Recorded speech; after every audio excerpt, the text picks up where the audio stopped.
ಸರ್ಕಾರಿ ಉದ್ಯೋಗದ ನಿರೀಕ್ಷೆಯಲ್ಲಿರುವ ಕರ್ನಾಟಕದ ಯುವಕರಿಗೆ ಇಲ್ಲಿದೆ ಒಂದು ಪ್ರಮುಖ ಅವಕಾಶ. ಕರ್ನಾಟಕ ಕಂದಾಯ ಇಲಾಖೆ ಮತ್ತು ಕರ್ನಾಟಕ ಪರೀಕ್ಷಾ ಪ್ರಾಧಿಕಾರ ಅಂದರೆ ಕೆಇಎ 2026ನೇ ಸಾಲಿನ ಗ್ರಾಮ ಆಡಳಿತ ಅಧಿಕಾರಿ ಹುದ್ದೆಗಳ ನೇಮಕಾತಿಗೆ ಅಧಿಸೂಚನೆ ಪ್ರಕಟಿಸಿದೆ. ಒಟ್ಟು 572 ಗ್ರಾಮ ಆಡಳಿತ ಅಧಿಕಾರಿ ಹುದ್ದೆಗಳನ್ನ ಭರ್ತಿ ಮಾಡಲಾಗುತ್ತಿದ್ದು ಕರ್ನಾಟಕ ಆದ್ಯಂತ ಉದ್ಯೋಗಾವಕಾಶ ಲಭ್ಯವಾಗಲಿದೆ. ಇನ್ನು ಈ ಹುದ್ದೆಗೆ ಯಾರೆಲ್ಲ ಅರ್ಜಿ ಸಲ್ಲಿಸಬಹುದು ಅಂದ್ರೆ ಅಭ್ಯರ್ಥಿಗಳು ಯಾವುದೇ ಮಾನ್ಯತೆ ಪಡೆದ ಮಂಡಳಿ ಅಥವಾ ವಿಶ್ವವಿದ್ಯಾಲಯದಿಂದ 12ನೇ ತರಗತಿ ಪಾಸ್ ಆಗಿದ್ರೆ ಸಾಕು.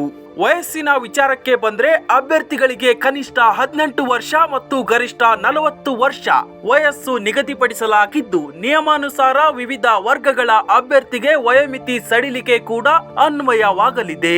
ಇನ್ನು ವೇತನದ ಬಗ್ಗೆ ಹೇಳುವುದಾದ್ರೆ ಆಯ್ಕೆಯಾದ ಅಭ್ಯರ್ಥಿಗಳಿಗೆ 34,000 ರೂಪಾಯಿಗಳಿಂದ 67,000 ರೂಪಾಯಿಗಳವರೆಗೆ ವೇತನ ನೀಡಲಾಗುತ್ತದೆ.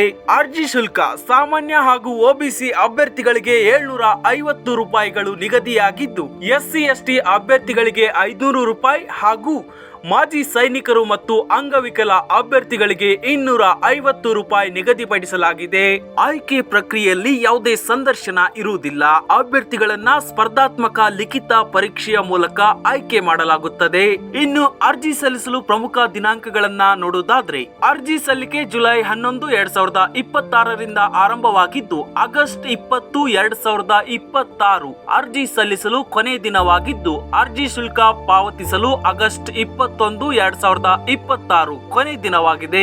ಅರ್ಜಿ ಸಲ್ಲಿಸುವ ಮೊದಲು ಅಧಿಕೃತ ಅಧಿಸೂಚನೆಯನ್ನ ಸಂಪೂರ್ಣವಾಗಿ ಓದಿ ನಿಮ್ಮ ಅರ್ಹತೆ ಮತ್ತು ದಾಖಲೆಗಳನ್ನ ಖಚಿತಪಡಿಸಿಕೊಳ್ಳಿ.